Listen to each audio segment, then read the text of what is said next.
তৌহিদি জনতার সন্তানেরা বুঝতে আর বাকি নাই, বাংলাদেশ শুধুমাত্র ছাত্ররা স্বাধীন করে নাই, দাড়িওয়ালা টুপিওয়ালা আলেম উলামারা বাংলাদেশ স্বাধীনতা করেছে। বাংলাদেশে আলেম উলামাইকে মাইনাস করে হরিপদ আর মধুসূদনরা বাংলাদেশকে বাগ বাটোয়ারা করবে, এই সুযোগ দেওয়া হবে না, মেনে নেওয়া হবে না ইনশাআল্লাহ।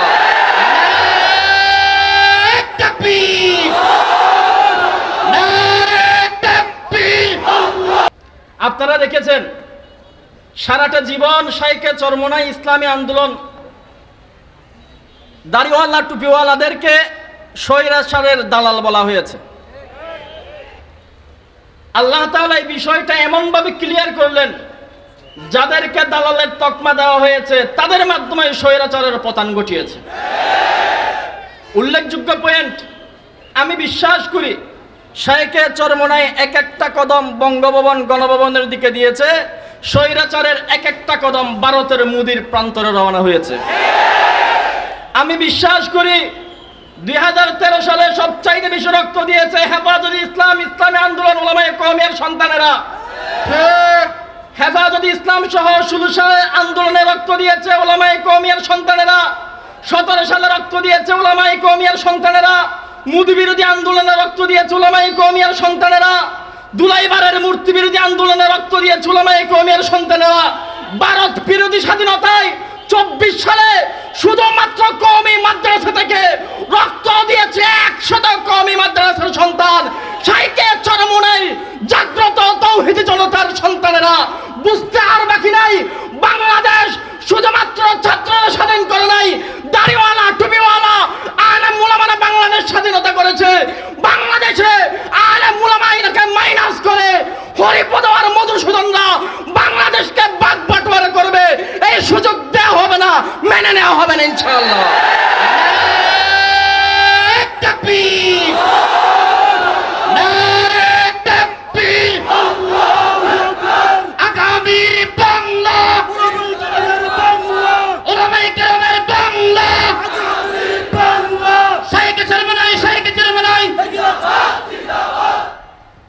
আপনারা দেখেছেন শুধুমাত্র যাত্রাবাড়ি মাদ্রাসার প্রাঙ্গণে 50টা কওমি মাদ্রাসার এতিম দাড়িওয়ালা টুপিওয়ালা সাধারণ বাচ্চা সন্তানের রক্ত ঝরেছে।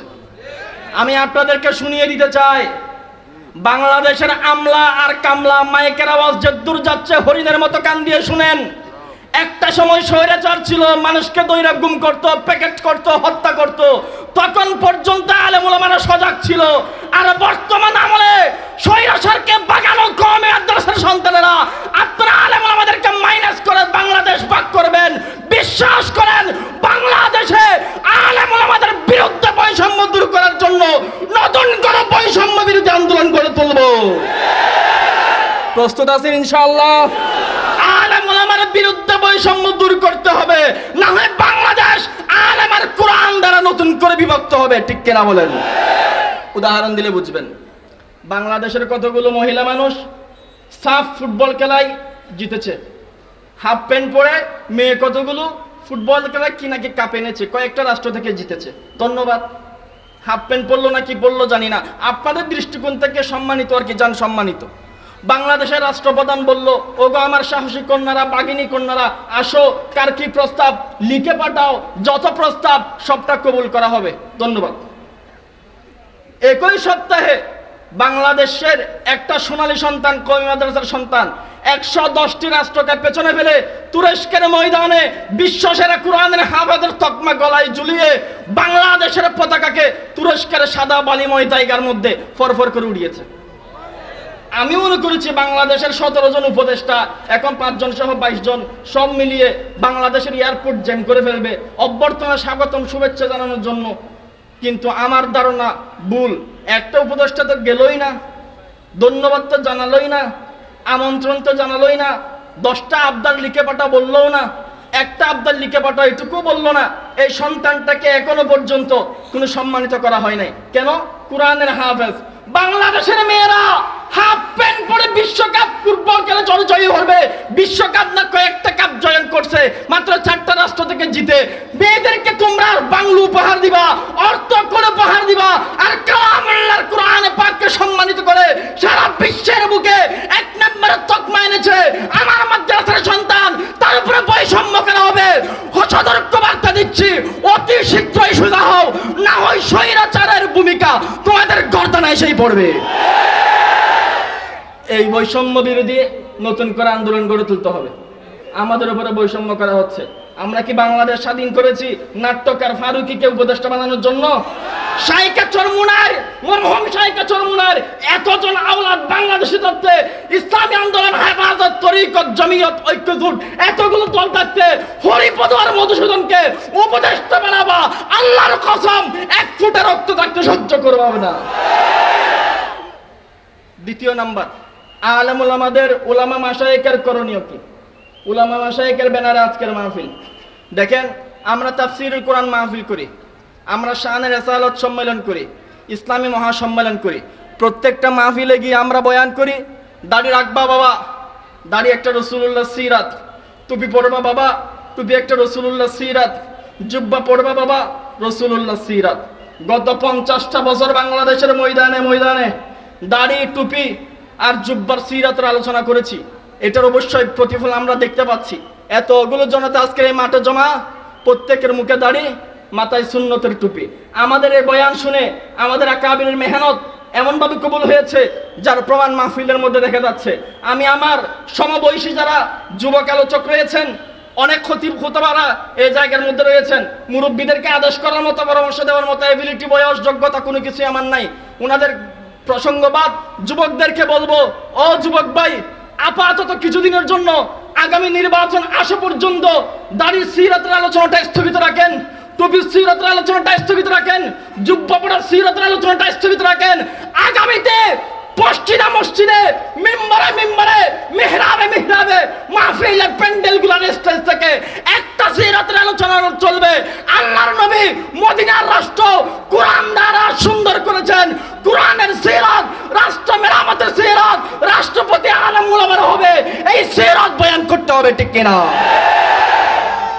সবাই এই ভূমিকা পালন করতে হবে। দাড়িওয়ালা টুপিওয়ালা অনেক হয়েছে, দাড়িওয়ালা টুপিওয়ালাকে রাষ্ট্রীয় দায়িত্ব দেন, দাড়ি টুপিওয়ালা বানান, এই আবদার রাখতে হবে। দেখেন, আপনার যদি আপনার হক যদি আপনি না নেন, আপনাকে কেউ বুঝিয়ে দিবে না। মনে করেন প্রথম যখন আমরা বাংলাদেশ স্বাধীন করলাম, 17 জন উপদেষ্টার মধ্যে একজন উপদেষ্টা আলেম ছিল না। আপনারা সবাই লেখালেখি করলেন, বক্তব্য দিলেন। একজন উপদেষ্টা নিল ডক্টর আফম খালিদ হুসাইন হাফিজাহুল্লাহ, আমাদের চট্টগ্রামের, অনেক জায়গায় দেখা হয় হজরতের। কিন্তু আমরা নতুন করে লেখালেখি করলাম। আমার বড় ভাই মুফতি শামসুদ্দোহা শফি সাহেব, আমার বড় ভাই মুফতি রেজাউল করিম আবরার সাহেব সহ আমরা বিষয়গুলো নিয়ে আলাপ আলোচনা করে অনলাইনে লেখালেখি করলাম। কি লিখলাম? ও রাষ্ট্রীয় মহোদয়, আপনারা ডক্টর আফম খালেদ সাহেবকে উপদেষ্টা হিসেবে নিয়েছেন, ধন্যবাদ, তবে তাকে ধর্ম মন্ত্রণালয় দিবেন না, তাকে একটা কার্যকরী মন্ত্রণালয় দেন, হয়তো স্বরাষ্ট্র মন্ত্রণালয় দেন, আইন মন্ত্রণালয় দেন, পররাষ্ট্র মন্ত্রণালয় দেন, যাতে রাষ্ট্র মেরামতে সে তার মেহনতকে কাজে লাগাতে পারে। দিয়েছে কি? ধর্ম মন্ত্রণালয়। আর আমরা লাফাচ্ছি, মনে হচ্ছে যে একটা সম্মান করেছে, অসম্মান করেছে। আমাদেরকে মন্ত্রণালয় দিয়ে বলা হলো কি, হুজুর মানুষ নেন, আপনি মসজিদটা নিয়ে তাইকেন, আপনি হুজুর মানুষ রোজা নিয়ে তাইকেন, উমরাটা নিয়ে তাইকেন। আর রমজান মাসের 4টা কোন দিকে উঠছে, পূর্ব দিকে না পশ্চিম দিকে, জুর্মি লাগাই একটু দেখে আমাদেরকে জানাই। অথচ আমি কসম করে বলতে পারবো, বাংলাদেশের 21 উপদেষ্টাকে এক টেবিলে বসিয়ে আর 50 বছর ডক্টর আফম খালেদ সাহেব পড়াইতে পারবে, চিল্লায় বলেন ঠিক কিনা? কিন্তু তারে সে দায়িত্ব দেওয়া হয় না। কারণ কি? কারণ কি দায়িত্ব দেওয়া হয় না? ওই মোল্লা আলেম সেবার রাষ্ট্রপ্রধান কেমনে হবে, সেবার রাষ্ট্র পরিচালক কেমনে হবে? এই জন্য ভাইমা বলেছি প্রথমে, আলেম ওলামাদের উপর থেকে বৈষম্য দূর হয় নাই। আমি আরো স্ট্রং ভাবে বলবো, আমরা হায়ানার হাত থেকে রাষ্ট্র উদ্ধার করে আমরা এখন চুরের হাতে রাষ্ট্র দিয়েছি। এরা রাষ্ট্রকে ভেঙে চুড়ে ছিঁড়ে ফিরে খাচ্ছে। এজন্য প্রত্যেকের নিজ নিজ হক বুঝে নেওয়ার জন্য, আলেম ওলামাদের হককে শক্তিশালী করার জন্য, শাইখা চরমুনায় যেদিকে ডাক দেয় সেদিকে ঝাঁপিয়ে পড়ার জন্য কারা কারা রাজি আছেন? 2 হাত তুলে আল্লাহকে রেখে দেন।